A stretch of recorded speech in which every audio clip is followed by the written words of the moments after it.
Rylie Vlogs, and welcome to another installment of Horror Stories with Rylie. And today's horror story is entitled as The Woman Across the Hall.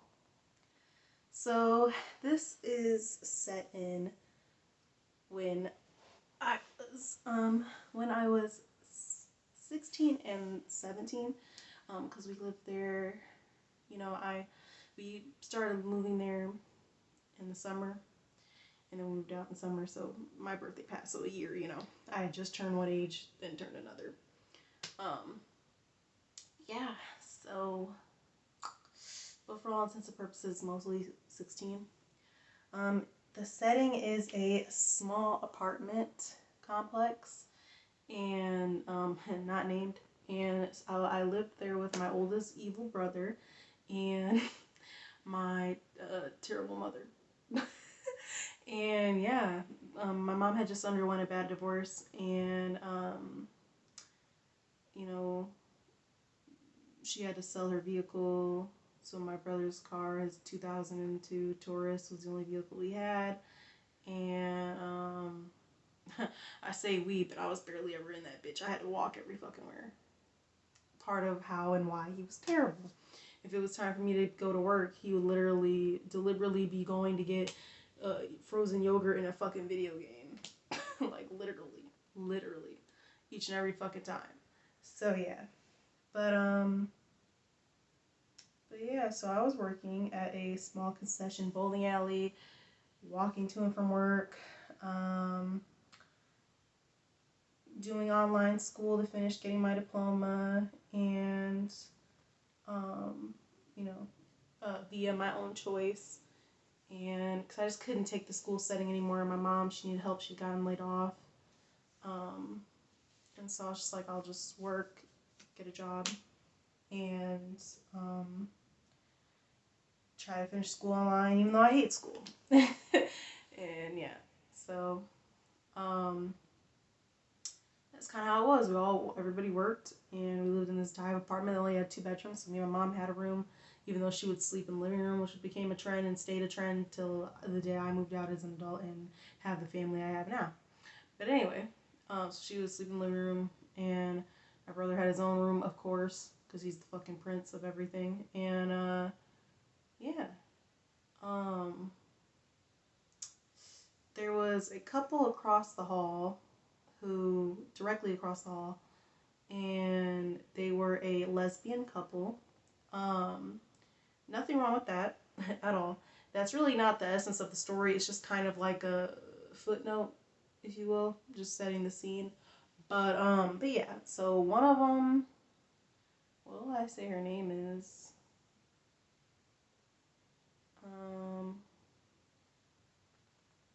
Shadow? I'm gonna call her Shadow. Yeah, so, there's no, like, special meaning as to why that's her name, other than, like, she kind of felt like my shadow because of how the story takes fold. Anyways, but my shadow, I know was there, because you know your shadow's there. But anyways, so, but yeah, so, they were a lesbian couple. They had a toddler that was it her child or her lover's child? I think, no, I think it was her lover's child. And then the dad, he would come by too. He was an older gentleman. He would come by too every once in a while and like check on her. Like more often than every once in a while. Probably a couple times a month. I don't really know, but that's what I remember it being. I didn't really pay them any mind. They were middle-aged. I was 16, So anyways, what made me pay them any mind, really just the woman across the hall. Only one of them is the woman across the hall. The other one just lived her life. I don't even know if she knew this was going on, to be honest with you. I have no idea. But yeah, so it would be my brother and my mom they worked at the same job. They both did security. He got a job from my mom. She helped him get a job.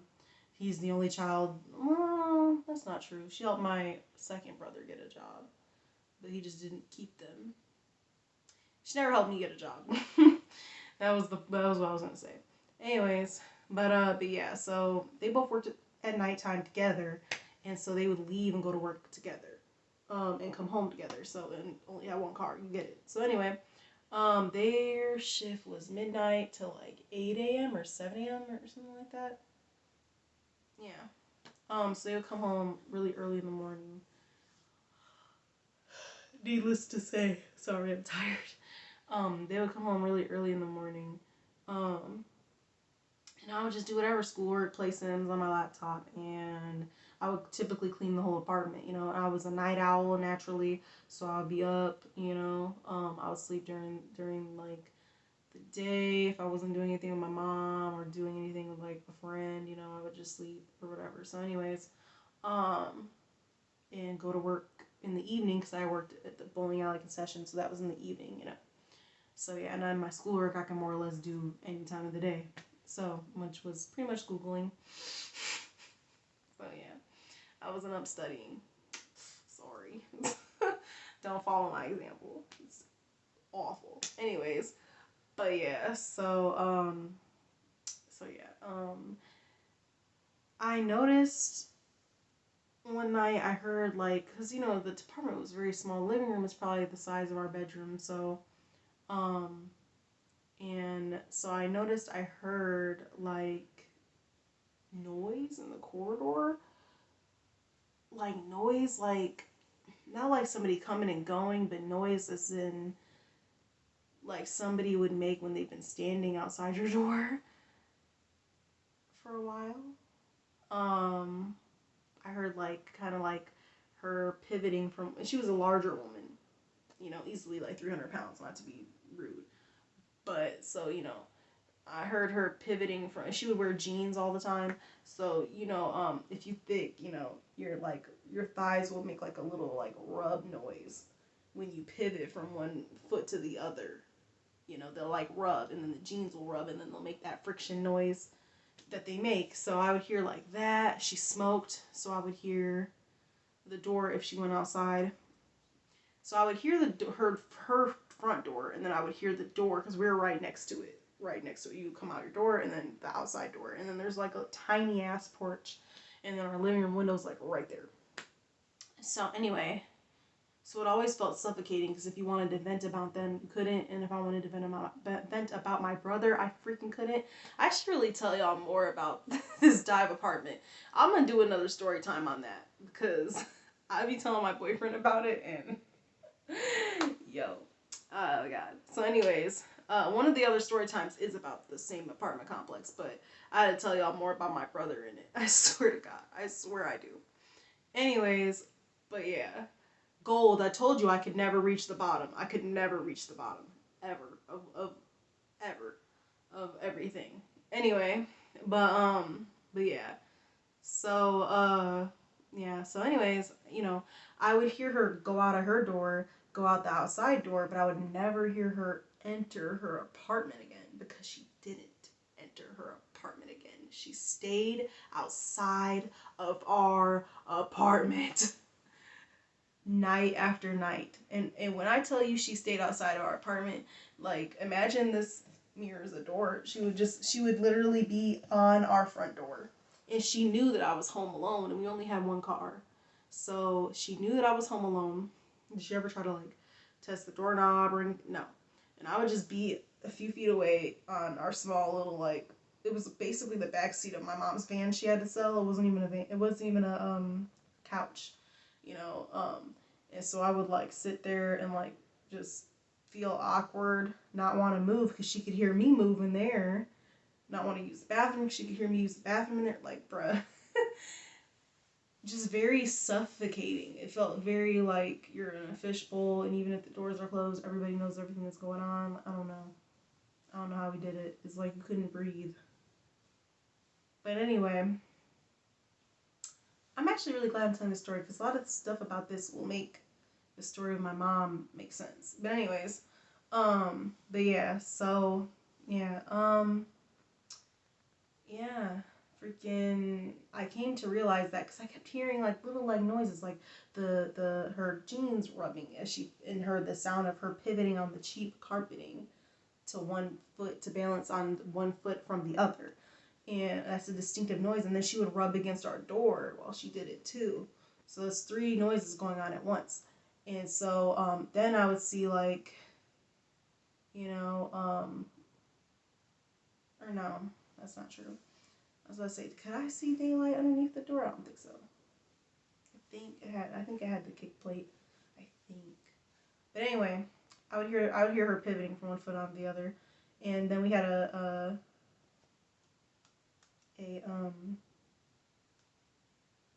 what's that called? A peephole. And so I looked in the peephole one time. You know, I crept over there because I didn't want her to hear me in the apartment, bro. It was so hard. My sneaking skills were not where it was at that point. And so I looked through the peephole and I'm like shook, man. It took everything like not to like gasp because I was so shook. I didn't expect her to be like on our door how she was. Like it was a small doorway, but I expected to see her closer to her side or the middle, but she was just period on our door. Back turned to our door. I'm looking at the back of her head, her bun, and I'm like, what the F? And yeah, no joke. She was just against our freaking door, and I was shook. And yeah, at first I thought it was just like maybe it was cold because it was at night, you know. You try to rationalize something that really has no rationale. So, at first I'm like, okay, well, maybe she just didn't think anything of it. She just stood here, because they were a little weird, but everybody's a little weird sometimes. It's the middle of the night. Maybe she's not thinking that deep of it. Maybe she don't really care. But I thought it was weird a little bit. But I was like, whatever, fine. But as time went on, it progressed that she would do that all the time. And so in the beginning, I used to like mess with her. Like I used to jiggle I think she did it once or twice when they were home. On an off day, or my mom. And then once I think she did it, my mom could actually see her. Because at first I was telling my mom about it, and she like wasn't really fully getting the gravity situation because I can say all day long, oh, she was right by our door, she was in front of our door, but it doesn't do quite the same justice as seeing it firsthand. The fact that she's literally on our door, on it. So my mom seen, she was like, what the hell? We both didn't know what to do. Like, me now, I might have like, would I have opened up the door and said something? I can't lie to you. People can have anything, a weapon, a gun. Probably no. Not because I don't want to, but just because I'll probably just do the same shit. Let her lean on our door. Let her lean on our door because I don't know what else to do. To be honest with you. Like, I'm just trying to live, That's me being honest. You're not immediately affecting my person, so you can call it, pussy or whatever. You can call it whatever you want to. You can call it being a wimp if you want to, but listen, I'm gonna live a long life, I bet you. So anyway, I'm gonna have a good chance anyway. So yeah, freaking, we would just watch other people, and every once in a while I would like jiggle the doorknob, and she would and run into her apartment at first. And after a while, she quit doing it. And then she would just, she would be out there smoking a cigarette. And it would be 20 minutes would elapse, 40 minutes would elapse. And I would just never hear that she went in her apartment. But I'm playing my game. I've gone to the bathroom. I'm living my life. I'm eating food, whatever the case might be. Googling stuff for an exam. They're gone. Or even if my mom was home, time would elapse. We're watching the show. We just try to ignore it. And because you don't know if she's going to be outside of our door like that or not, And so you would go to like look, and it would be like later on. It'd be later on. My mom would be asleep, or I'll wake up from a nap, and this woman is just